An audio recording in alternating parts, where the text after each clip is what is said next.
Let's do a show. Take it away, dickhead. Welcome, everybody. I am Bob West, and I'm here with Scott Casanova, and this is the Stiff Truth. Ooh. Scott, how you been? Oh, I gotta dry myself off after that intro. Goodness gracious, I'm literally starting to blush over here. Oh my God, you were talking to me, right? Just me, I believe. It's an audience of one. Oh, thank God. Yeah, I am doing. I'm actually doing fantastic. I'm in the Christmas spirit. I think I said this last week. I don't give a fuck. I'm feeling great. I'm getting more fired up. I completed almost all. I've got one more, but almost all my Christmas shopping. Everything is going to be where it needs to be on time or early. Thanks, Amazon Prime. But can't complain, man. Work is going well. The child is fine. The wife is doing well. What about you? Sorry, I didn't want to burp in the microphone there. The White Claws got me going. Oh, yeah. I'm in the same boat.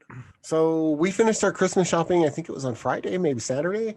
And just a little bit of this, a little bit of that. You know, we're at the point where the gift baskets and shit are going out. So that's good. That's good. The cards aren't going out until I think Tuesday.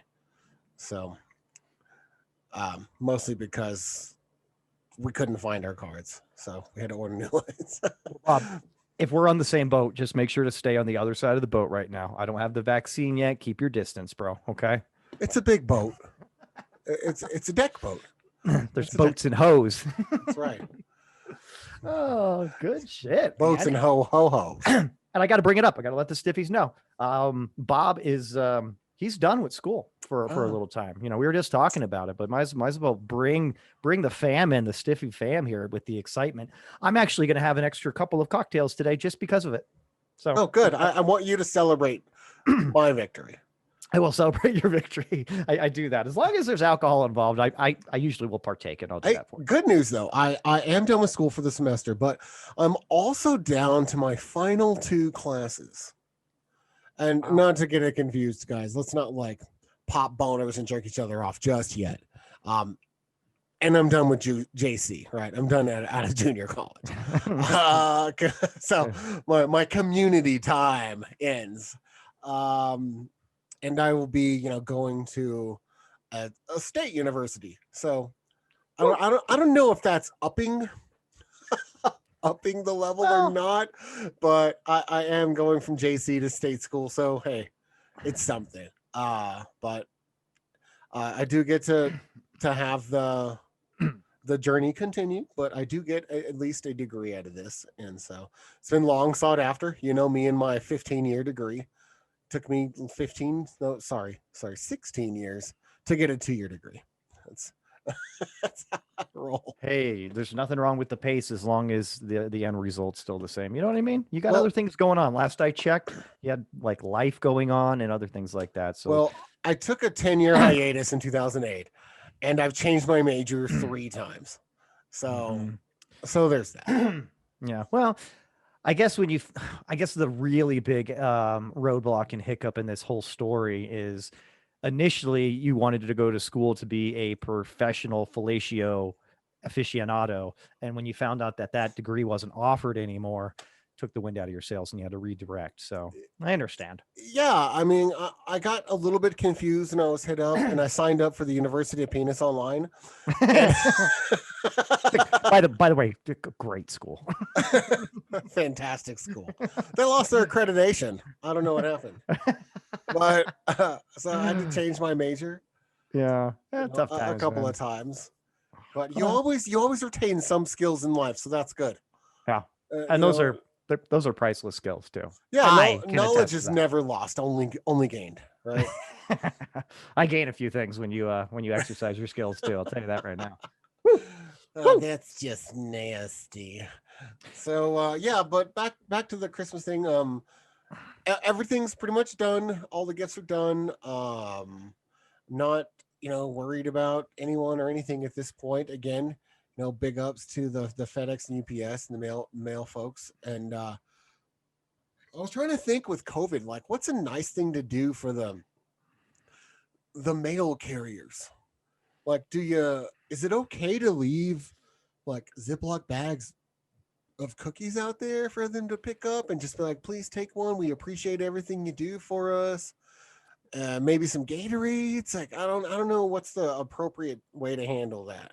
I say you just cut through all the bullshit, Bob. You don't want to give them diabetes, and they don't really need to be refreshed with like some kind of, you know, sports drink or something like that. You need to get little shooters of booze and put it in there. Everybody will appreciate that, especially right now. It's pretty cold. So if they're like, doing their thing and they see a nice little shooter, it's like 20 degrees outside. That's the gift that keeps on giving, if you ask But me. on the Ring camera, it's just going to be like one of the drunk neighbors coming by. It's Over and over again. You're all, right? man, the mail carriers are really loving my shooters I'm leaving out You're there. like, They're it's crazy because I had 20 shooters out there and I've only gotten 10 packages. So either they're driving back to the depot like super tanked, or you look next door and you're like your neighbor's out there in 20-degree weather, like with no pants on, like watering his snow or something like that. You never know. yeah, the neighbor. Oh, Honey, what were you doing on the porch this morning? That wasn't me. just watering the snow. I don't know what you're talking about. So yeah, I'm in the Christmas spirit. I was trying to think of what can we do to the kids. What can we do for the kids that gives a little bit more Christmas and doesn't suck and kind of is a state of normal. So I think we're gonna drive around here in the next couple of days and do the Christmas light thing. Get some cocoa, put some Christmas music on the car, and Bob, some cocoa. Seriously. go to the neighborhoods because there's What a are you few throwing in neighborhoods. There's a few neighborhoods around here that have like the whole block participates, right? And it's just I a love spectacle. So I think we're gonna go do that and at least take the big ass horse dog and put him in the back and just kind of try to have a little bit of normalcy and forget about everything. Because the one thing I've noticed during COVID is we all hate going out to the store, right? It's a fiasco. There's lines to stand outside. You're in your mask, remembering that you didn't brush your teeth this morning in the worst of ways. Oh God, Jesus. Right? Or coughing in your mask or sneezing or something. And then it's just like a terrible experience the rest of the time. So no one really likes going out to the store. But what I do have noticed when I've had to go out is I love driving around. Driving around gives you that little bit of meditation, that little bit of breakaway, because most folks don't wear masks while they're driving, right? I like how you claim that. There are some, right? We've seen the mouth breathers. Yes, absolutely. So when you're driving around though, and you're looking around, you're passing everyone, you give the little wave when you're driving, for just a moment, you can forget and go back into time and go back to like a normal way of doing things. And right up until you get to the store or you get home and you have to gather up your mask and all your sanitizer, whatever the fuck you have, right? But for that split moment in time there when you're just cruising and commuting to wherever you're going, it really brings a sense of comfort for me. Yeah, I agree with you, and I didn't really think I was alone in that idea either. But I'm glad to hear that reinforced, because I did notice, and it hasn't been just during COVID, but I do notice that a little bit more, like starting back in March and April, especially when I was the only one for months to go out to the stores. It was nerve-wracking to a certain extent, dealing with just the difference in how we could operate out in the public, which, again, kind of a 180 to what we're used to. But it was a very Zen-like time and a very relaxing time.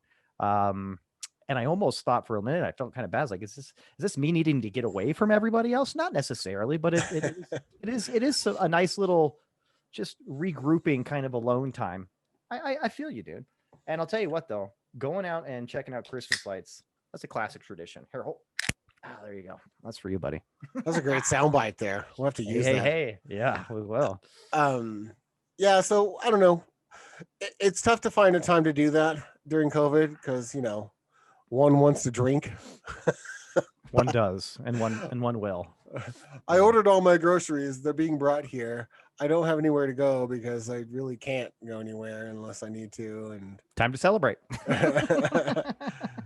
What'd you do? I successfully ordered something online, so I didn't have to go get it. I am a responsible adult. Blah, blah, blah, blah, blah, blah. Right. Well, what happens if like someone hurts themselves at your house? Oh, well, we're just gonna have to walk. You got me there. Oh my god! You know what? It's really funny. Because for a minute there, I thought, man, we are just really blowing up on YouTube.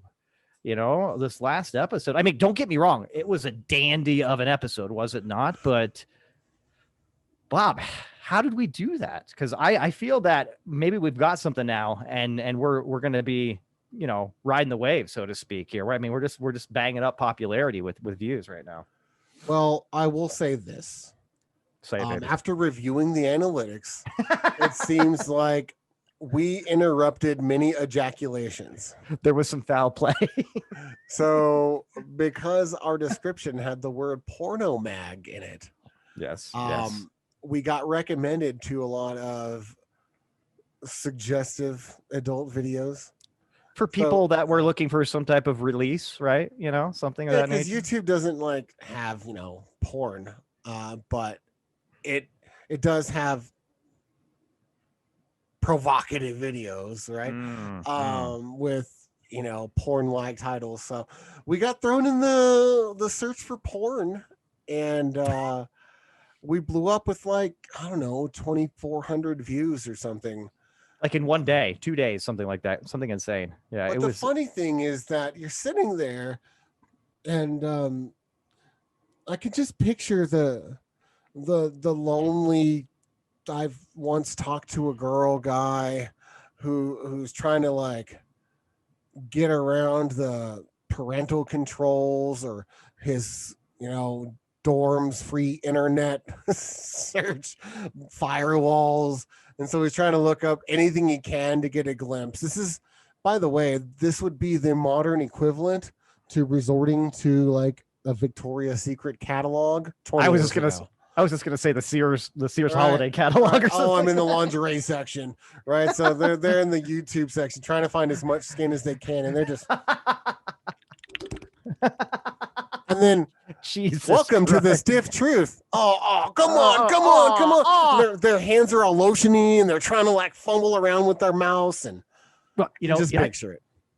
I got to bring this up too, because I thought it was really funny when we were talking about this earlier in the week. But you know, we're sitting there like, wow, man, and I had mentioned, I was like, look at that. You know how many people that we probably pissed off, you know, right in mid-stroke, but they need a break. And then you had mentioned, I was like, I don't think some of them stopped. Right. and that really resonated with me. And then the mental picture was like, you know, somebody's literally jerking off to like some chicks, you know, like washing a car in bikinis or something like that, something that you could find on YouTube. And then all of a sudden that video is over. We start loading up, and that guy's, you know what? I'm already here, right? I'm halfway through. Let's just finish it off. I'm too close. Just hold still, guys. These guys are horrible looking. Let's just finish this thing off and move on. That made me laugh. But yeah, it is funny. We did plug ourselves into quite a different world of viewing with this last video, but maybe the best thing that's ever happened to us. Maybe the best thing that's ever happened to them. That's what I'd like to think anyways. I don't know. We got a couple of subscribers out of it. So. I can picture it now. The guy's like, finishing up. Thank you guys. Like rub our face on the screen, and then hit the subscribe and ring the bell. Thank you, soft porn aficionados, for subscribing. Yeah, you're all welcome here. We don't judge. Yeah. So thank you, Stiff Truth. We're here for you. Oh my God. You're really milking it, huh? I love that. But hey, it was exciting. It was very exciting to say the least. Good momentum for everybody, if you ask me. But what are you gonna do? So YouTube. I think we're gonna aren't we planning on artificially plugging like boobs, balls, sex, something just to stay in that market. I don't know. Maybe we should find other niche markets to start dropping into just for the exposure. Should we just maybe randomly? We could probably, you know, pull out a few more viewers, pull out a win there. Not much unlike the Redskins pulling out a win against the Steelers. I'll tell you what, Did you catch that? I did catch it. I liked what you did there. that was an exciting game as a Washington fan. And let's face it, guys, don't always have a lot to root for being a Washington fan. That was phenomenal. Now, I will tell you this, though, because of the history of the Washington football team, aka Redskins, I was nervous until probably a minute and a half left of the fourth quarter before I finally realized we're going to win this one. And Jamie was over there. So you guys are going to win. Like at the beginning of the fourth quarter, I was like, stop that right now. Don't even do that. Because you know what happens. But very exciting stuff. Literally knocked them off the throne there, being undefeated. And now they're going into Buffalo tonight. I just want to point out that I was much more optimistic for that game than you before they played. And I said, don't count out the Redskins. They have a good defense, and they're coming along, and they're the best team in the NFC East. Yeah, well, and I like what you did there. But see what happens when the Cowboys start to skid a little bit. Bob becomes the NFC East. Bob becomes a Washington fan when the Cowboys aren't doing well, and there's always room here. It's usually just me and a couple of people from DC that are sitting on this. Boat over here. So come on down. But that was good. I'll tell you this, dude, Alex Smith, he has got my vote for comeback player, and we'll call it of the decade, at least. I got to say that. I don't know if you saw it too, but in that game versus Pittsburgh, it wasn't a leg injury, like bone wise or anything like that, but he got like hit like with somebody else's cleats, and it like, created a pretty nasty gash on his leg. His whole leg bleeding through the sock all the way down, this red. It just fucking rocked it the rest of the game in there. That had to kind of fuck with him a little bit subconsciously since it was his leg. But guy's a beast, bro. And I'll tell you, he's not a flashy guy. He's not your fantasy guy. He kind of does fantasy like we did this year, pretty piss poor, just like the NFC East, which kind of we're in line at least. But he wins games. He doesn't turn over the ball. And I think he's only got like a touchdown per game or something like that he's been in. But good enough, bro. Good enough. We'll see what happens. But very exciting game. Thanks for rooting for my team. I got to have something to root for. Speaking of, I think the Cowboys were actually winning. So watch out. They can beat the Bengals. Hey, that was one of our W's too. You know what I mean? There's got to be, hey, thank God for the Bengals and the Jets. And believe it or not, the Chargers at 3-9 or something like that, or 3-8. It seems like they should have a much better record, but those guys they're keeping everybody else honest. I'll say that. Well, they've got a rookie quarterback that needs to learn. So and he will be over the next couple of years. I think you're going to see the Chargers start rising to the top of that division. I think they've got the best poised team for the future. And I think that it's going to be harder and harder, just like any Super Bowl champs, perennial Super Bowl contenders, to keep that Kansas City Chiefs team in line and keep everyone on that team and keep them paid.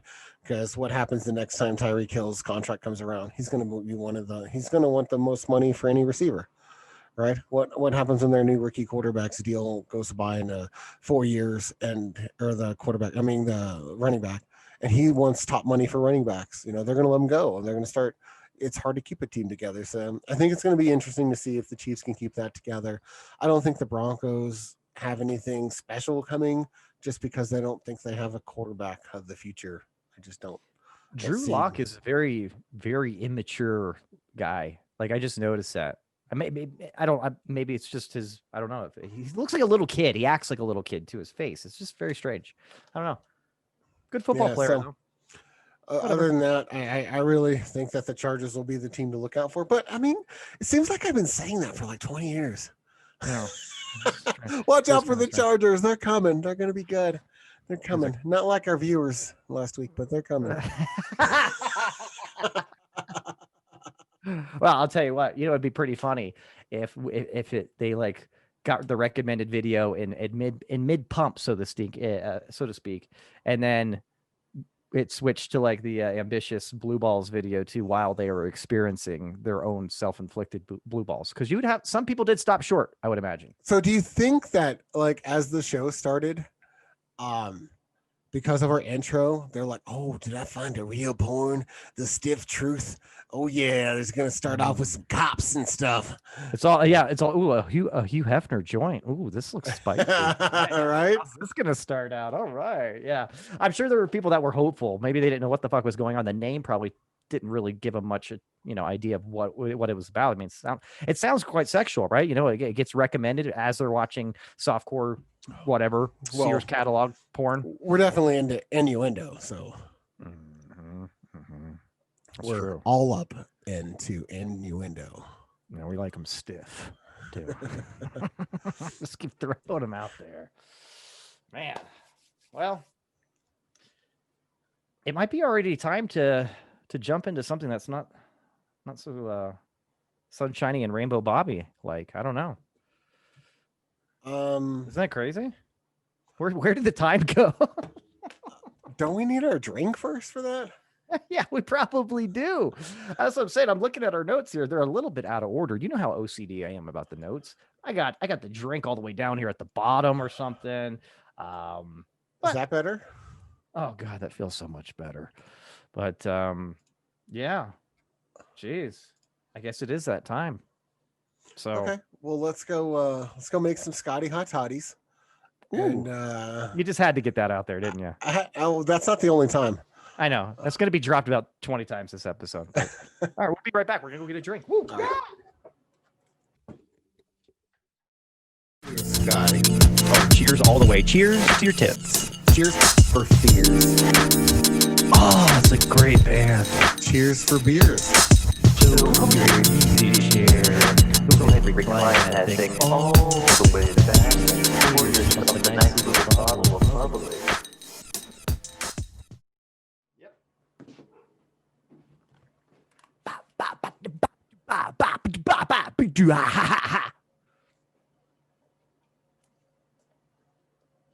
Hey there.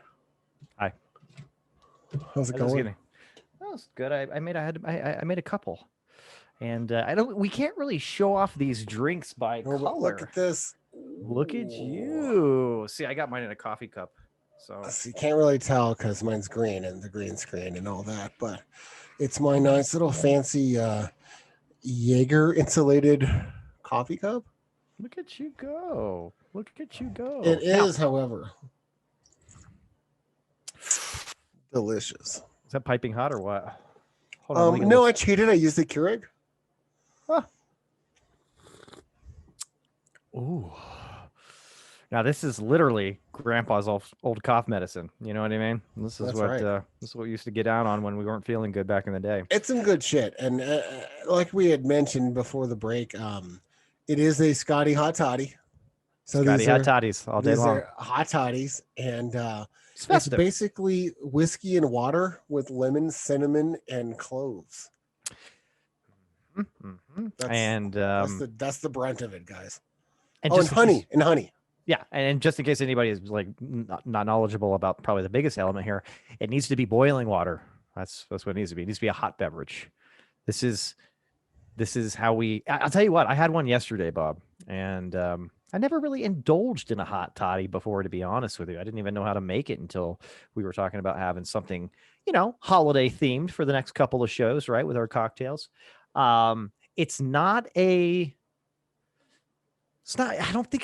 wouldn't say it's like a beginning or even middle of your journey kind of beverage. It's like an ending beverage. You know what I mean? It's something where after a nice, hard, long day of drinking, you want to close it out with a hot toddy. You know what I mean? I think that I view it differently. Well. I think this is a great post-breakfast brunch drink when it's cold outside. So on Christmas morning, the last few years, we have a thing where we get up and the kids start unwrapping their presents and we have our coffee and then we move right on into mimosas, right? Oh, yeah, that's perfect. Right? So I think that this would actually be a complimentary drink to the mimosa, nice and warm, maybe even in lieu of your coffee, little Irish coffee morning. Get down that way, but definitely a good drink. Interesting thing. So hot toddies in my family go way back. It's a Christmas tradition. There's always a crock pot full of hot toddy, you know, a couple times during the holidays that's going on. Interesting. But I didn't how know my that. mom does it is with apple cider and just like a whole fifth of booze. Right, so you just put the fifth of booze in the crock pot, put a half gallon of apple cider in there. Then she puts a bunch of lemons in there, a bunch of cinnamon sticks in there. So she does it differently, but the taste is remarkably similar Isn't it? to It almost has this. a cider-esque taste without the cider, In which I think is fact, very interesting. I leaned into it and went with apple whiskey Interesting. Wow. and gave it a little bit of twist, a little bit of home cooking from the West family. Something that we can all appreciate about you is that you do lean into just about everything. I do. Including penises. Path of least resistance for Bob. Oh, that was a fun gay joke. Well- or in my case, it's just a joke. Teach their own. We just call those jokes, Scott. Do I say it's a straight joke? No, it's just a joke. Hey, give it to me straight. You know what I mean? I can't. I've been really distracted and under a lot of stress lately. I just can't do it. I got to give it to you limp. Well, Bob, I'm not really quite sure I was thinking about this here. Exactly what we want to focus on with this discussion here, but I think mainly how it pertains to knowledge passing. Yeah. I mean, that and teaching, so to speak. It is. You and I have had colorful past with many colorful characters in them, right? Yes. And it's a given beautiful us way to these say it. different experiences than some. A little bit off the beaten path, but it created life experiences and knowledge in certain areas that are a little bit more intimate on certain things than those that the straight and narrows might not know about or might not think about. And this is kind of an important topic. We actually brought it up several months back, and it's kind of been on the back burner. Very important, very near and dear, I think, to us personally. Throughout our lives, we've seen really closely how this has affected people, and really what we're talking about here is, in general, we're talking about the opioid epidemic, but more specifically, we're talking about how it pertains to youth. How it pertains to perception, and how it pertains to prescription pill addiction. Yeah, I think 100%.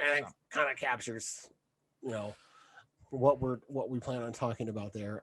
Early on, when we were very young, in our early 20s, before we could even know about it, we lost a close friend, an accidental overdose. It wasn't like this guy was out, shooting heroin and like OD like junkie style, Requiem for a Dream style. This was this guy was partying too hard, doing drugs he shouldn't be doing, and then wanted to go to sleep to get up for work, and took a sleeping pill, and that was the final mixture of the cocktail, which he had already endeavored in throughout the night, that killed him.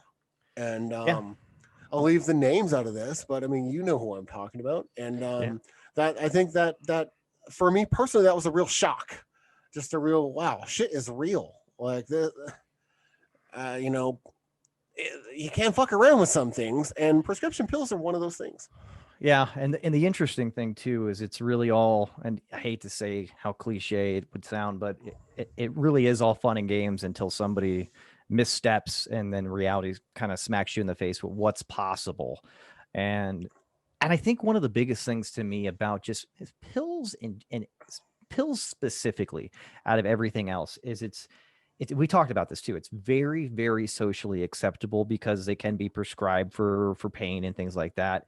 But other than that too, it's kind of like it's like the easiest type of drug initially to conceal from other people. You know what I mean? And I think that's it. It doesn't, can't smell it on your breath. You can't smell it on your clothes like alcohol or marijuana, right? You don't have track marks quite yet, although it can lead to something like that. And I think that's one of the reasons it's the easiest for people to accept that they're doing it. It's the easiest to get kind of, again, for lack of a better term, kind of peer pressured into, the idea and then be okay with it versus other things that are way more polarizing, like smoking crack or something like that, right? When you just say, that guy's smoking crack, that's never a glorified kind of thing, right? So it's got its own built-in deterrence, even with the word that they chose to name it, right? So, but it's quite the opposite, I think, with a lot of opioids. And I think that's problem number one, is it's hard. It's hard to demonize it just by its, I guess, sneakiness of use, I guess, is first and foremost there. You know what I'm saying? Well, it's super cash, right? Yeah. I mean, it's something that's simple. And personally, me, when we were younger, I was never into pills, and I always kind of made it. It was just like a shtick of mine. I don't really do pills, right? And Did it you was just say kinda, shtick again? I Boy, did, I- but it was just kind of a thing. I don't do pills, and I've done plenty, but I never really was into pills. I didn't like. I don't know. Growing up, my grandma was just on all kinds of pills, and she had like half a dozen, like 3 or 4 times a day that she took this big ass medicine bag, this big full of pills everywhere she goes. And I just always grew up with this disdain for pills. I always had the thing, I'm never going to be on pills. I'm never going to be the guy that takes a bunch of pills. Right. And honestly, good for you. And when you can see the other end of the demon, like personally within your family, it's a lot easier to be a little bit more weary of that. So I see that as a great silver lining to the upbringing that you had. So kudos. Just gotta say that. It was very fortunate. Mhm. I think I've got early confirmation on when a lot of our friends started, developing problems. We lost a couple of friends to pills, accidentally or on purpose, because Yep. people choose to end their lives with pills. So it's just it's been a thing, and I've sat down with my son to explain all this too, and I said, son, you're probably going to experiment with drugs at some point throughout your young adult life, early adult life. And I said, but I want you to be always mindful about pills. People make bad decision on pills, and then once you take them, there's no going back. There's no getting rid of the pills. All right. So I mean, I've seen in so many of his artists that he looks up to, right, have overdosed on pills. Little Peep, right, overdosed on pills, and that was one of his favorites, when he died. And then just recently, an up and coming artist, Juice World, another one of his favorites, died, and his story's different, right? He didn't party too hard. What he did is he was taking perks, and he was at the airport, and the FBI was coming to talk to him. I think it was about tax evasion, because he had some income he didn't claim or something like that. But anyway, they're coming to talk to him about something, and he didn't like it. So he just figured the best way to get rid of all the perks in his pocket was just to eat them.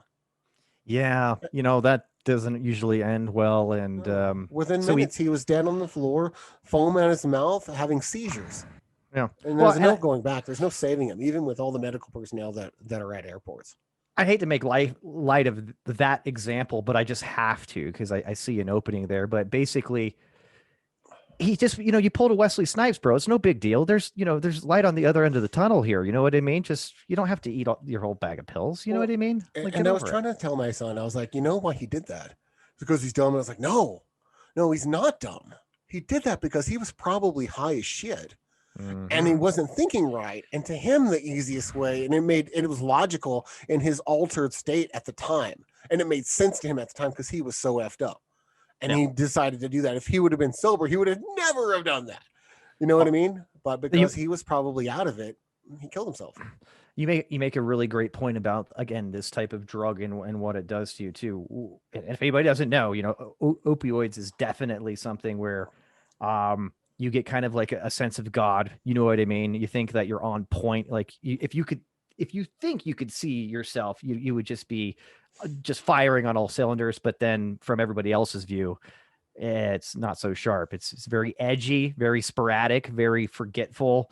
But again, you don't see that. So you have this blind confidence and then top of the world kind of mentality when you really look silly as fuck. But that's also extremely dangerous, dude, right? Because when you have that state of mind that everything is euphoric and you're just so dialed in and you're that obviously leaves the door open too to make some pretty stupid decisions, thinking that, you know, you're invincible kind of idea too, which I see with a lot of people, right? And that's another dangerous thing, man. It's really tough for me, as you know, talking to your son about just drugs in general. I think you mentioned too, like earlier, like the people that were kind of straight and narrow, the squares, so to speak, right? You know, people that we used to make fun of when we were partying all the time, right? People, it must be, I hate to say this, but it must be a little bit easier to have the talk with your kids when you're squeaky clean, right? And you can literally say that and you can point to it. And I see plus and negatives with people like ourselves having these talks, because you can talk to your kids and try to relate and get to them, you know, get through to them with your experiences. But we had talked about this prior. That's a real fine line between your kid understanding and respecting you for what you have done and the complete opposite. So I struggle with that too, because I know it's something that I have to educate my daughter about for sure. She has to be, I mean, she's my daughter. She has to be having, and I know I can see it already, addictive qualities, which again, you know, left to healthy things can be fantastic. But you know, I you know what I mean? Have you found yourself? Are you addicted to investments and finance? Because then it can be super healthy. Yeah, right. I'm addicted to my portfolio gains. True. Now, even that addiction could spin out of control into a negative. You could All lose you could lose everything, right? But yeah, no, that's a struggle for me, and I think that's one of the things you initially said when we talked about this conversation and this topic. Like you said months ago, I think this was like 6 months ago or something like that. Like where do you use your experiences and your story and your history, and where do you kind of draw the line and leave the rest out? You know what I mean? That's something that I struggle with. It's definitely a conversation that has to be handled with a lot of nuance, right? Because there's going to be a point, if you overshare, where then you're giving them the out of, well, you did it, Dad, and you're okay, right? So you got to avoid that pushback on that while educating your kids, and it's very tough because, you know, our whole job as fathers is to teach our children from our mistakes so that they don't have to endure them on their own before they learn, right? If we can teach our children to live their life without having to go through our mistakes and teach them through those mistakes that we made, then that is a super good moment as a father. Then we're winning the game, right? But a conversation like this is very tough to have, because did I party when I was young? You know, sure, I did my share of partying. So it's kind of hard to say, you know, to my child that, you know, hey, this is where you have to draw the line. He's like, well, where did you draw the line? And I'm like, well, I think the game's on.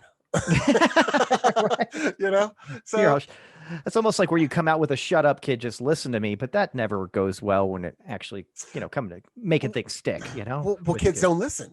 No. Kids don't listen to your words. They listen by your actions. They're just little mini-me's that run around and they do what you do. They don't do what you say. And if you have a kid that does what they say, congratulations. Yeah. You're winning, you know. And God bless you and fuck off. Yeah, I was just about to say, go fuck yourself.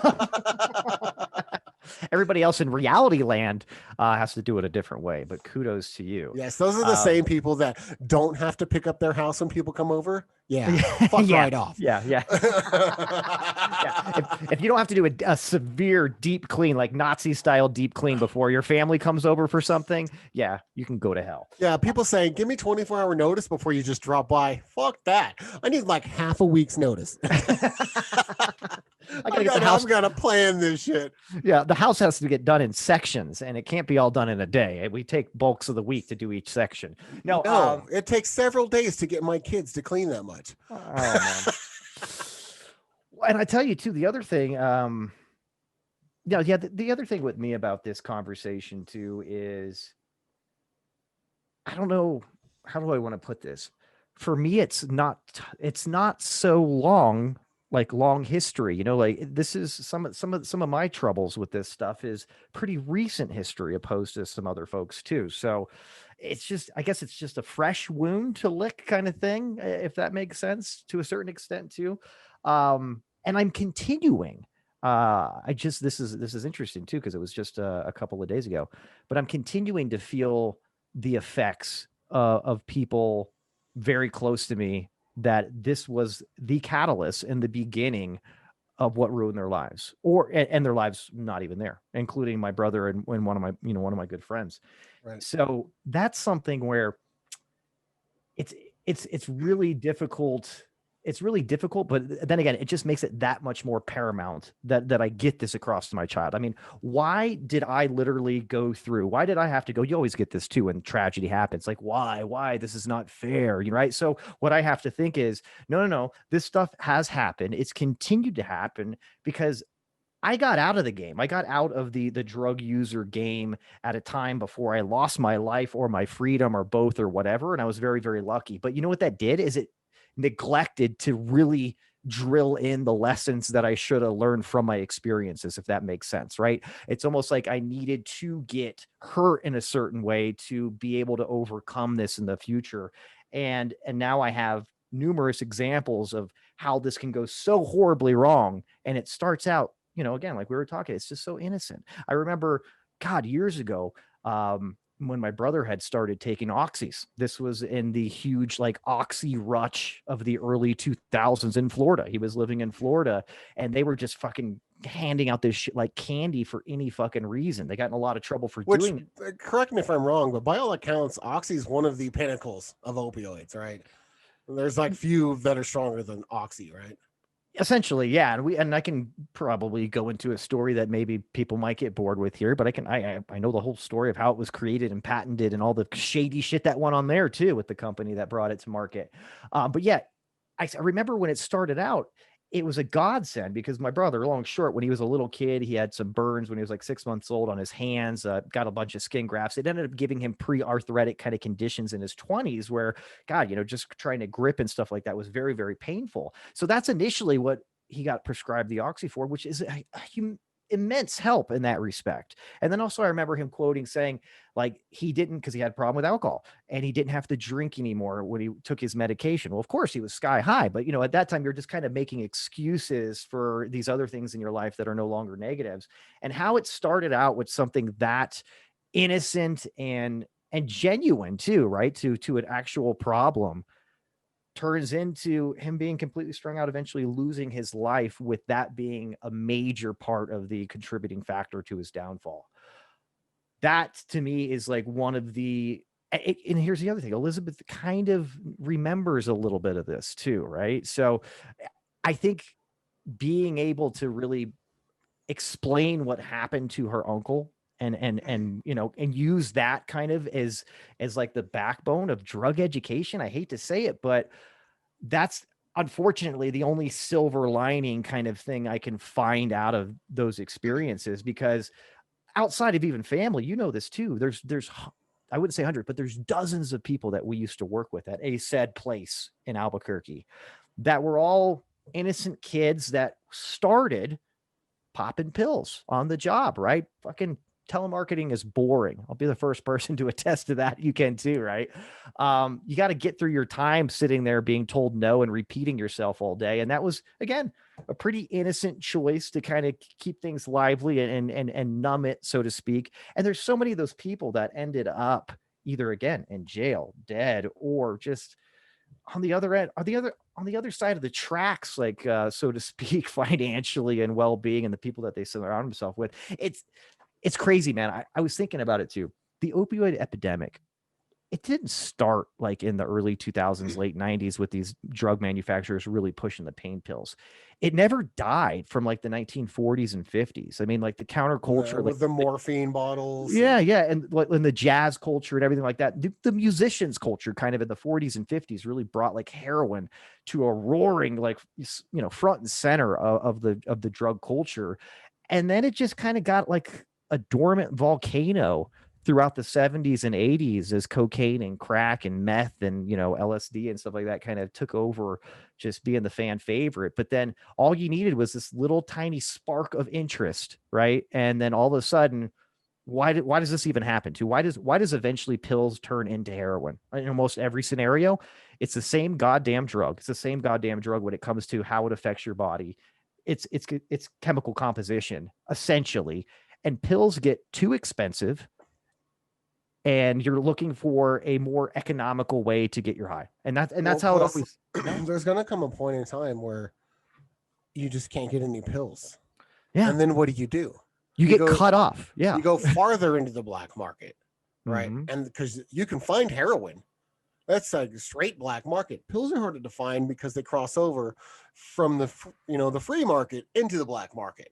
So, but because of the way that it's controlled, they can be harder to get at some point. And when you're sick and you need something, very easy to start considering heroin at that point. And that's what happens. That's just what happens. I mean, I've seen it. I've seen it so many times with just friends throughout the years. So many times it's just like, oh yeah, I remember you were always looking for, what was the pills that everyone was doing? Percocet, Vicodin, No, Demerol.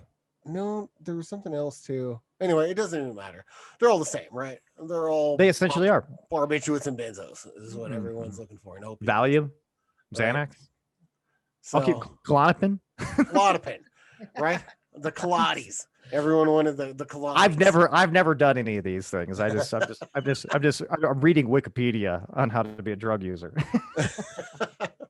So, but there comes a point in time where you build a tolerance, right, to every single drug, and then even if heroin may not be as strong, say, as fentanyl, but injecting it is, so then you move to that, right?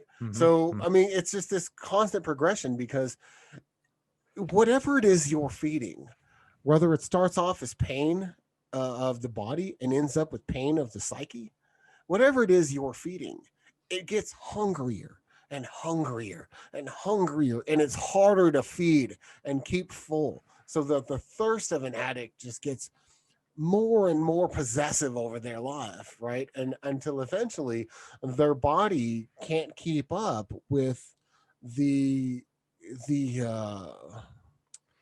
buildup of tolerance, right? Yeah. And eventually you cross that threshold, because when you have a high tolerance, I would say it's easier to overdose because you know that you need more, but your body can only handle physically so much.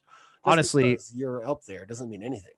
Yeah, with what you had just mentioned right there is probably the biggest and the most common contributing factor to overdoses is people that have a very high tolerance. They do it daily, and then whether it be, and it's usually because they just can't score, they can't get their next fix in time, and their tolerance goes down because they're basically going through withdrawals. They finally get their drugs, and they try to do, because it makes sense, they try to do what they usually do. They try to do the dose they usually do, and it's too late, as you know. Once you inject, once you pop, whatever, it's too late, and then their tolerance is down from not being able to use.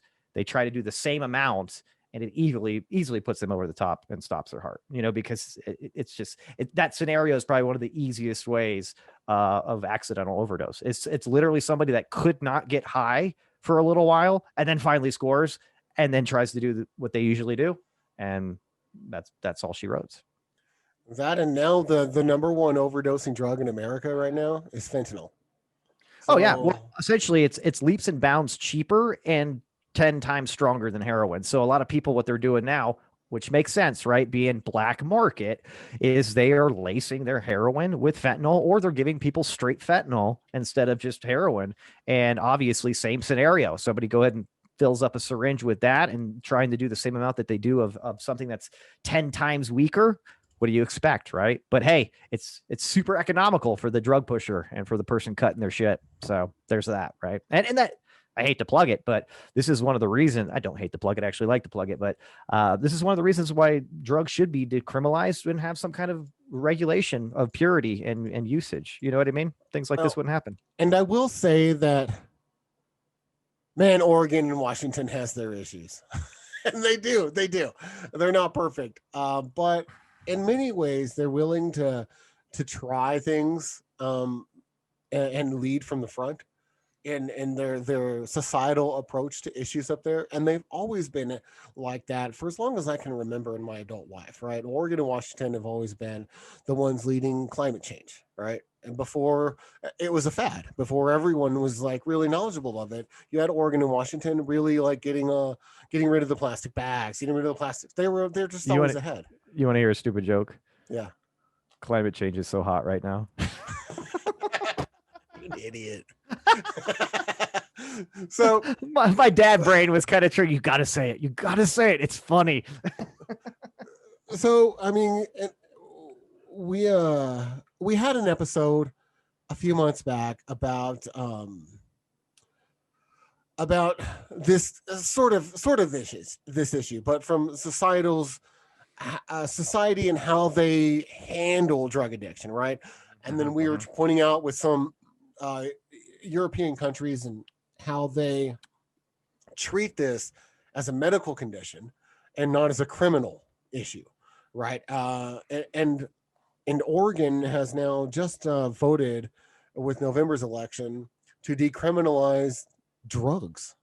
Yeah, just in general. So, I think it was like all drugs. As they say, illicit drugs or so to speak, right? But basically, yeah, what they're doing is they're literally, and forward thinking for us, but yeah, they're not jumping into uncharted waters without some kind of data points. I mean, they've got Switzerland, the Netherlands, and Portugal, most notably, to look at and be like, okay, wow, okay, so it seems counterintuitive, but if you remove the legality from dangerous drugs, you remove a lot of the threat in general, right? And sure, I get it.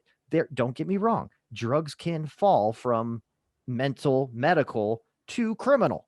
Absolutely. There's people that are involved in drugs, but usually the criminal element of what's attached to drugs and drug use is based off black market anyways, right? Yeah.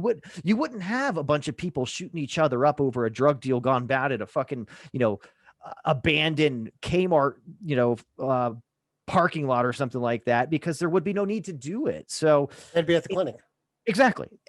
Getting pure shit regulated, sold and dealt through the free market enterprise. Yeah. Well, I mean, I think it's great. I think it's really sad too. I'm sure you've seen it, but it's very sad as well that most of the country, that's especially conservatives, but just most of the country is kind of looking at what they're doing right now and just like, Jesus Christ, fucking, fucking Portland, man, fucking Oregon. What are they even thinking? Oh, off the deep end. Like nobody else has the ability or the rights to see this data that's been produced by other countries that this can work. So, well, I'll tell you this. In about a year or two's time, they're going to have all this data that's going to say, I told you so, much like Colorado did with legalizing weed, right? And now everyone wants that revenue that Colorado's getting. Everyone wants better schools and roads now for free, for just taxing the stoners. And I get the elephant in the room for the opposition here is definitely like, you make things legal, you make it okay. You're basically saying, go out there, everybody, like wildfire, and start doing all these illicit drugs because they are finally legal. This is only true in a very small time frame at the beginning of this, right? Because there's a novelty. It happened in Colorado, it happened everywhere else. It happened in Las Vegas when they finally legalized weed too. There's lines going down the fucking street, trying to get into the dispensaries. Yeah, because people are excited. It's a novelty. It's a new idea. Yeah, it's the same thing that happened in fucking, what was it, Colorado Springs? Or Aurora. I think it was Aurora when they opened up the In-N-Out. I mean, there was a fucking 3-mile line. Yeah, it's ridiculous. I mean, first of all, In-N-Out is not that fucking good at all. Everybody not for a 3-mile line. No, you can pump the brakes on that silly shit. They only got. I'm not sleeping in my car for 4 days for a value meal. No. If they gave away tomahawk ribeyes there, maybe. This is very true. Lost my train of thought there. That hot. Oh, I'm sorry. No, you're good. You're good. Here, you know what? I talk a little too much. I've been known to do that. Why don't you take over for a minute while I have a little sip of my toddy? Well, so I think it's an important thing to look toward Oregon, and it kind of addresses well, it doesn't even kind of. They're directly trying to address this issue that we're talking about now. We're trying to get some regulation. The little Peep death I talked about earlier. You know how he died? I don't know. He took ecstasy that was laced with fentanyl. So Yeah. by the time he was doing his drinking and everything throughout the night, he didn't know that fentanyl was in it. So he didn't know that he needed to watch out for anything, right? That's a tough time right there too, because he did not sign up for that. But unfortunately, he did by default, right? He's doing illegal drugs that are subject to being laced for profitability reasons, and there's no regulation. So, right, fuck, and man. that's just a dirty drug. So there's plenty of dirty drug dealers out there that are cutting their shit with whatever they can to try to extend their profits and put in whatever the hell that they can in there, because they don't give a shit if you die. They'll replace you with a different user, right? But now the clinic in Oregon would absolutely care if you died, right? Yeah. So they'd be giving you good, regulated, government-controlled shit. So where they would try to minimize the deaths and minimize the impacts. Because let's be honest, I would say that the majority of drug users end up in their adult lives not being drug users. You know, a small section of drug users will stay drug users forever, but many will get treated. Many will come out of that. Many will go on to have a second part of their life, right? And those are the folks in the society that you can't just lump in together and just treat like criminals, because many great things are going to come out of these people. They're not trash because they did drugs. It's a journey. And then the people that are having struggles and that are fighting their addiction, they need their help for obvious reasons, because just putting them in a jail cell and then us paying some privatized prison corporate interest with, that are huge political donors, aren't solving any societal problems here. All they're doing is making it more expensive because they're subsidized with tax dollars. So let's funnel the money away from corporate profitability off of tax dollars and get into more productive society and increasing people's chances of being successful and adding tax dollars at the end. So I'm really excited to see what they do over the next couple of years and how specifically the opioid numbers are for them, to see if they can once again come up with a viable solution to what's going on in our country. Because I know that Oregon and Seattle and Washington gets made fun of a lot, but let's just be honest. They get made fun of because oftentimes they're ahead of the curve and they're just ahead of their time. I can buy that. I can buy that for $1. Definitely. I'd buy that for $1. And in fact, if you can make it 3 for $5, we got a deal. You know what I mean? Oh, 3 for as it sounds like an Uber Eats delivery to the White House. Oh my goodness, man. Yeah, it's interesting though, because I'm a little bit, with that being said too, I'm a huge proponent, huge advocate here of a decriminalization movement and more support for the medical fact of addiction. I'm just gonna put it out there and tell people to shut their mouths that don't think that addiction is a disease. Then again, though, having experience and having so many people in my life that have had opioid problems, I have a hard time giving free rein to opioids in general in the world. So that may be the only thing that I'd say maybe hold back a little bit. But again, the more you hold back, the more people want to peek behind the curtain. You know what I mean? So it's just one of those just weird, non-intuitive things, man. But yeah, it is what it is. But I will tell you what. I think drinking booze and smoking weed is just where people should stay. That's where everybody should live, if you ask me. It's a bold statement over here. It is. No, it's not. I mean, that's been the way of human life for like thousands and thousands of years. People have smoked some sort of herbal concoction and drank booze forever. Well, that's just the way it's been. You know what's really funny too is people look down. I'm sure some people look down on me for drinking, for smoking marijuana. That's fine, but it's all relative, buddy. I remember being in the depths of my drug using days and me actually thinking out loud too. I was like, man, I wish I could just get back to the time when it was just all I needed and satisfied me to smoke a joint and drink a 40. Oh, those were the days, man. You know what I mean? Good times. Well, Good I may times. not, I may not smoke. I may not drink 40s anymore.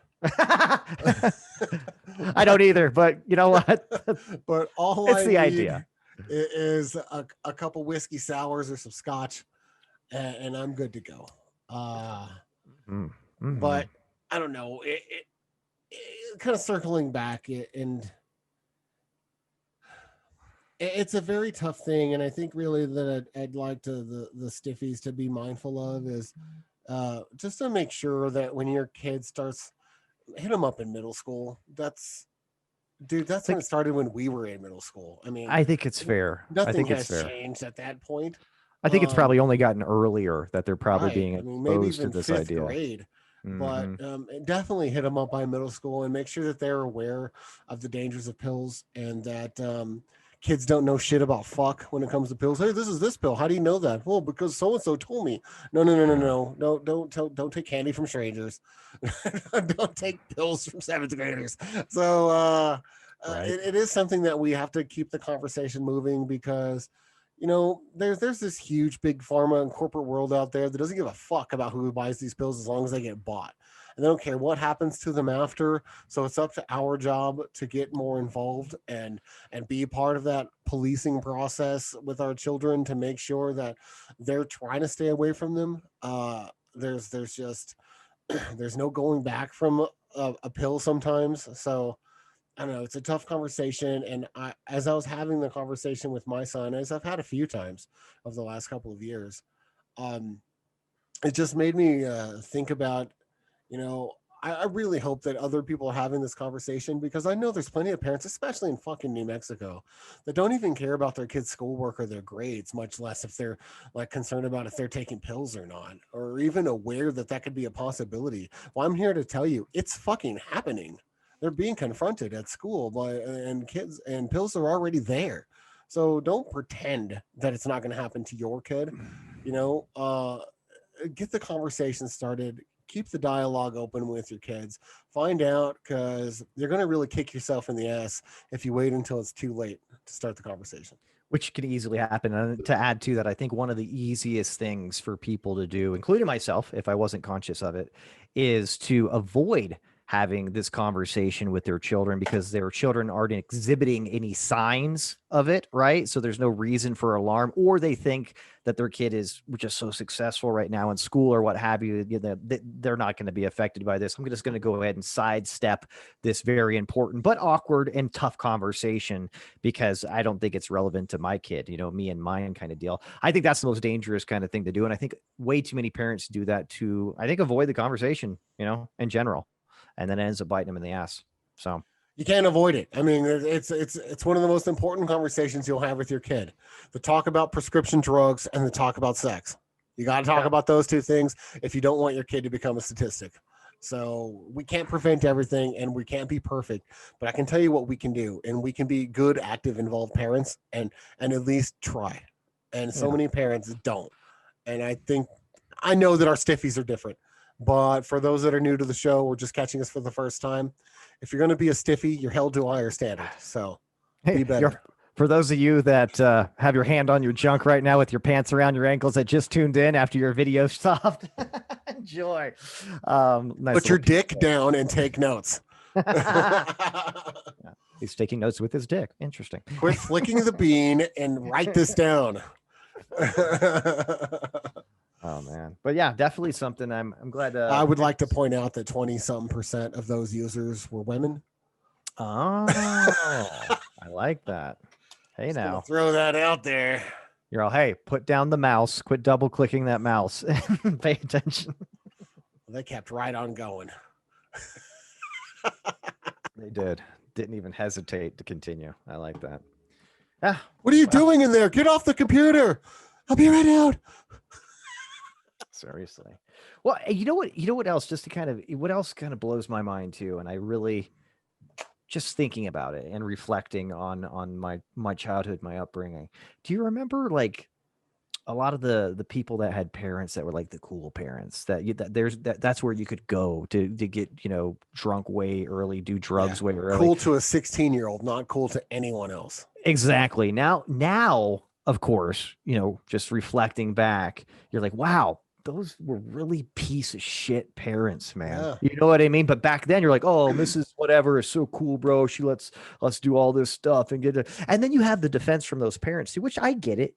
Well, hey, as long as they're doing it here and you're like doing it with them or whatever, you know what I mean? But that's just kind of perpetuating. But to a certain extent, I do understand a little bit of that. I will tell you this, like, I think I would probably be okay with my late teen son or what have you, before getting out of high school, kicking back a few beers with me during some kind of celebratory thing or, an event, a holiday or something like that, chilling with me at the house. Totally fine with that. I think I'm taking a glass of eggnog.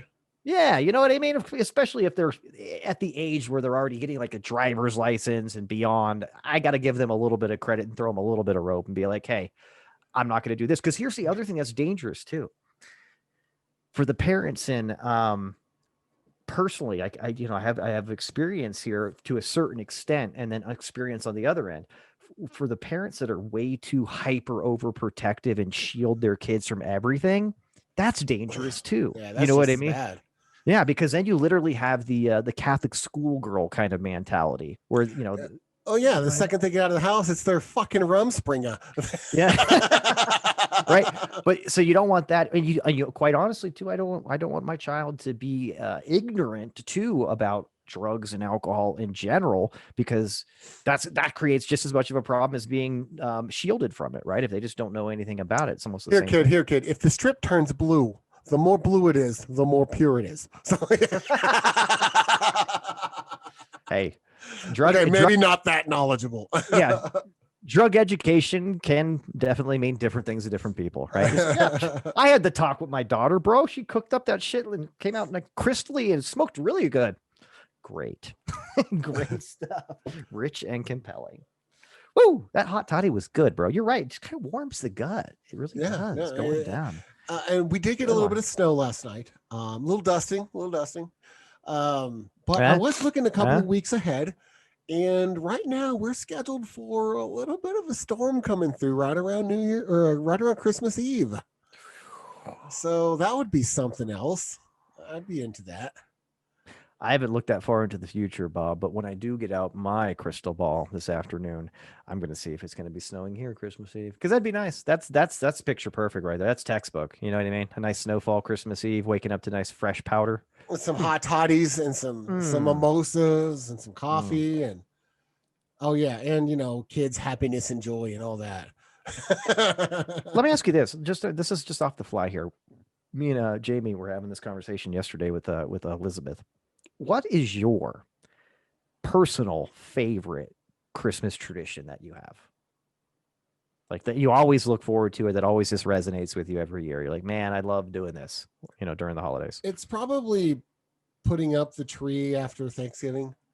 I think that's kind of the thing, even though I got conned by my tyrant toddler to put it up early this year. It's still a thing where we all kind of get out and, we hand the kids, well, not so much daring anymore. It's getting a little old, but,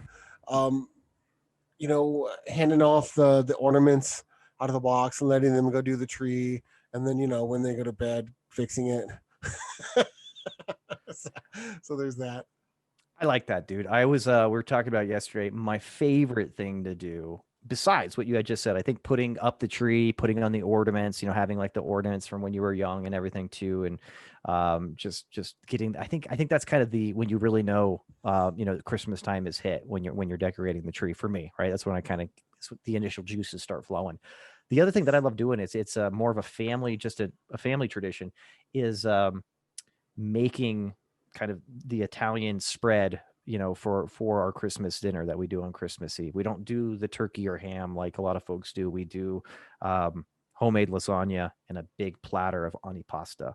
And I'm responsible to put together the antipasta, and that's really fun. Been doing that for years. It's my brother does it, my dad does it, my grandfather did it, and goddamn, there's nothing like having a bunch of expensive Italian deli meats with a bunch of cheese and olives and other stuff just together. It's almost like a meat pie. It's just phenomenal. It's just phenomenal.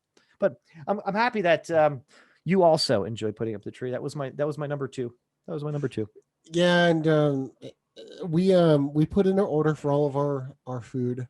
We'll pick it up sometime next week. I don't know, whatever. What do you guys take? Are you guys having turkey or a ham? Ham. So we Nice. do turkey for Thanksgiving and then ham for Christmas. Sometimes we mix it up. I mean, we've done like enchiladas. I mean, we've done Mexican for Christmas, which is really good too. I gotta tell you this real quick. Leftover with the turkey from Thanksgiving. That was what we did the next night. Is I made green chili turkey enchiladas. Oh my god. We made some. I made a turkey salad with a lot of the leftovers with all the dark meat. So just like chop it up real fine, and just make a turkey salad. So that way the kids loved it and we ate all the rest of the meat. So yeah, this year we're doing ham and, we'll do the stuff that we do yams, green bean casserole, stuffing, basically the same thing as Thanksgiving, but we swap out the turkey for ham. Yams are pretty interesting to me. Now, essentially those are just like sugared sweet potatoes, Yeah, like they're cooked sweet sweet potatoes, potatoes right? with like a lot of brown sugar and butter and Yeah, cinnamon. okay. So, Not a huge fan of sweet potatoes, but I do like what's the other one? It's not spaghetti squash, but it's similar. Oh, I don't fucking know, man. see, I don't do Can't remember now. I don't do sweet potatoes. I don't do yams traditionally very often. But what I normally do is I do sweet potatoes that are all smashed up, right? And then I make brown sugar. And so like for was it Thanksgiving? Anyway, the last time I made Hey, remember what we said, just so you look like you're always on point. Just say recently. That's right. So I think that for Thanksgiving anyway, I made my my sweet potato casserole, but then on the top I put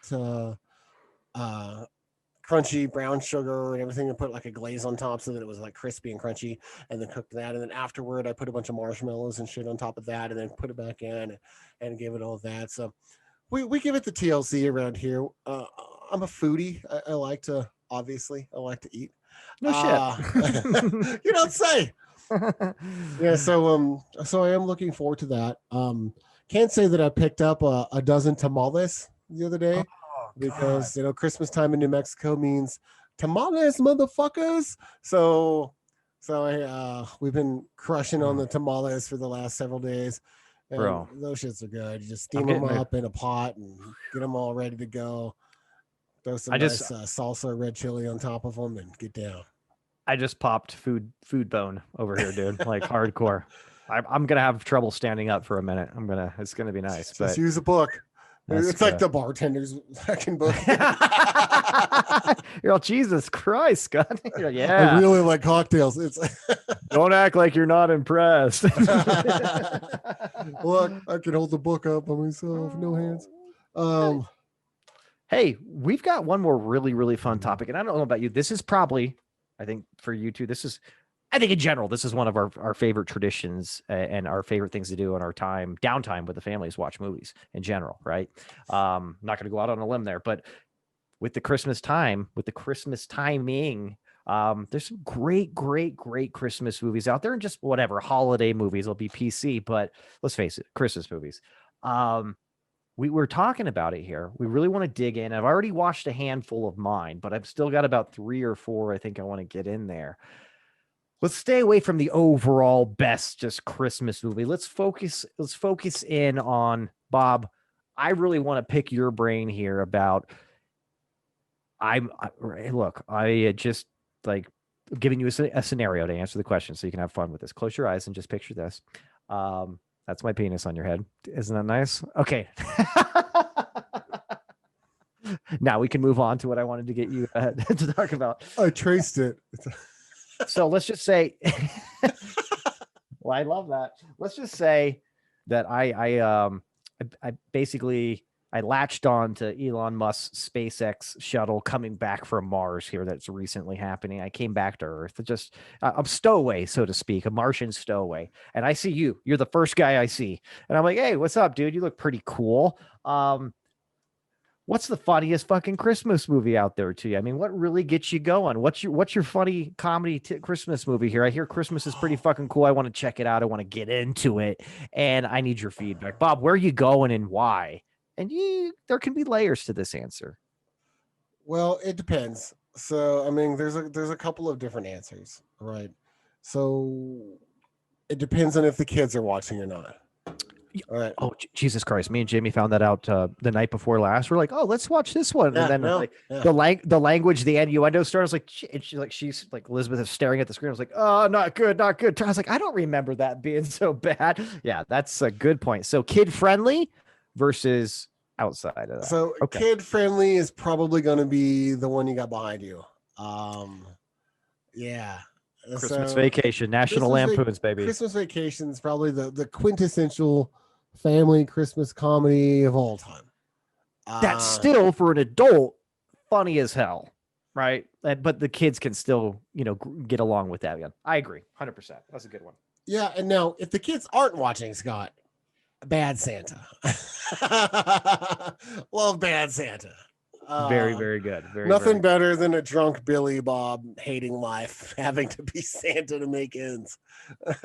Yeah, and just railing some bartender in his car too. I mean, it's a great feel good movie. And honestly, I think John Ritter's last movie too, he's great in there too, as well as Bernie Mac is fantastic in that movie too. That's a classic. That is a classic. So I like what you did there, because I'm honestly gonna say, without sounding redundant or doing the same thing, I agree with you on Christmas Vacation. I think that's the quintessential pinnacle kid friendly, but still I'm okay watching it over and over again movie for Christmas, because it's just got some classic lines. Randy Quaid, is batshit crazy as he is modern day, probably. So he basically played himself. Yeah, he really did. And we did not know that at the time, and we did not know it until, I guess, 5-10 years ago. But yeah, he really is kind of a loony guy.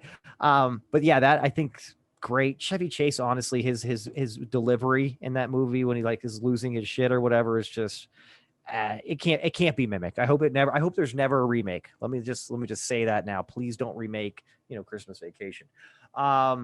I'm going to go a little bit different route, though. I do agree with that. I think for the kid friendly one, I'm going to go with Scrooged, with Bill Murray. I think that it's probably one of my hands down favorite Christmas movies for sure. But I think that one too. It's got a nice little wholesome ending, with the little kid or whatever that hasn't speak since his dad dies. Merry Christmas, everyone, and blah blah blah.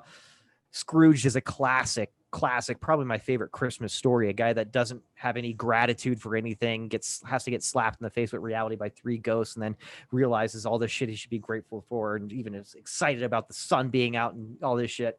Great flow there. And then gonna go out on a limb here too, but I love Bad Santa as well. If I'm gonna go kind of the same direction you did with having the 2 answers, I'm gonna go with Scrooge, and then for the adult one, I'm gonna go with The Ref. Do you remember that one with Dennis Leary and Kevin Spacey? I remember the movie. I don't remember the actual what it's about. I just remember it's a movie. Let me line it up for you here. It's mid 90s, and essentially Dennis Leary's character is a house thief, a professional thief, and he's going in to do a job and ends up getting popped or whatever. He ends up running away from the police and finds cover or what have you in Kevin Spacey's house. And Kevin Spacey, husband and wife scenario, got a teenage son and a very, very horrible marriage that he's having with his wife and what have you. And they're they kind of end up having to hunker down, and he takes them hostage or whatever, and all this stuff. It's very good, but it happens on Christmas Eve, and has also to kind of a Christmas kind of themed story, and what's supposed to resonate with you and all that good stuff. Lesson learned. But it's a fantastic movie. I was talking to Jamie too. It's very hard for her to watch Kevin Spacey now, which I totally get. For some reason, I have no feeling about it. I can still appreciate the man's art and movies. He's a fantastic actor. He's a sick dude outside of that, but I can separate that. So I haven't got a chance to watch it yet this year. It's one that's still on the list, but if you haven't got in there recently, Bob, and it doesn't sound like you have, I think you need to watch it. It's quite hysterical. It's basically Kevin Spacey it's almost, I want to say it's almost like his persona a little bit when he starts to lose his shit in American Beauty. You know what I mean? Because he's like trying to keep this marriage together. His mother like owns his life and everything, and she of course comes over for the holidays. They're being being held hostage by Dennis Leary when the family comes over, and they have to play it off, and he plays their therapist. Oh, it's great. It's great. It's great. You got to get in there, bud. Well, there's a couple other movies too, some honorable mentions. Have you seen the movie? I think it's Christmas Moms. It's got Mila Kunis and Kristen Bell. It's called Bad Moms. Bad Moms, right? Bad Mom. That's the one that me and Jamie put on with Elizabeth there, and we're like, "Whoa, Jesus!" Yeah, so that movie's great. So anyone that has kids that again is in the group that needs a half a week notice before company comes over, that movie is for you. It's a great movie. There's the Bad Moms, but then there's the Bad Christmas Moms too, the little sequel to it. Those are really good too. And then The Night Before, again, you know, that's a great adult Christmas movie. And then, you know, as far as comedies go, I mean, obviously there's other Christmas movies that maybe we'll get into next week, but as far as comedies go, I think those are the ones that pretty much everyone needs to watch. Yeah, we all know A Christmas Story. It's been around forever. It's a great movie. It's kind of funny, but it's very, and this is not a negative thing, but it's very family oriented. It's very wholesome. It's funnier when you're like in 7th grade. Yeah. Right. Did you say 7th or 2nd? 7th. I would say 2nd grade. I would take it even down a notch, but you're right. Yeah, that's a feel good movie. You should watch it every year. But yeah, I think it's mandatory, right? The movie you watch before the kids go to bed is Christmas Vacation or Scrooge. I like both of those, and then Bad Santa definitely I think is the king of adult Christmas movies. Yeah, I agree with you on that one. Well, I think that's about it for the show. I think we're doing good on time. I think we nailed it. Probably put, you know, porno in the description at some point. Get another few thousand, you know, wankers to drop in. Dick, balls, POV, big boobs. There, you can at least tag those things. Either way, whatever gets the exposure up there. Make it to you, make it, baby. If you guys don't tune in again, you know, have a Merry Christmas. We will be doing another show next week, so we will be doing one more before the holiday. But yeah, other than that, again, you know, tell your friends, like us. More importantly, subscribe if you haven't. Yes, so, we're getting more. Let's keep this going. Yeah, we're trying to get the subscribes and the views and the listens up. So spread the word. And if you want to respond to anything, you can always hit us up. You guys know how to do it. We're pretty much everywhere now. You could find us on, you know, TikTok, Twitter. We're kind of a big deal, I think, is what Bob's trying to say. So get out there, show us some love. We'll do the same. And we'll see you guys next week, baby. See you guys.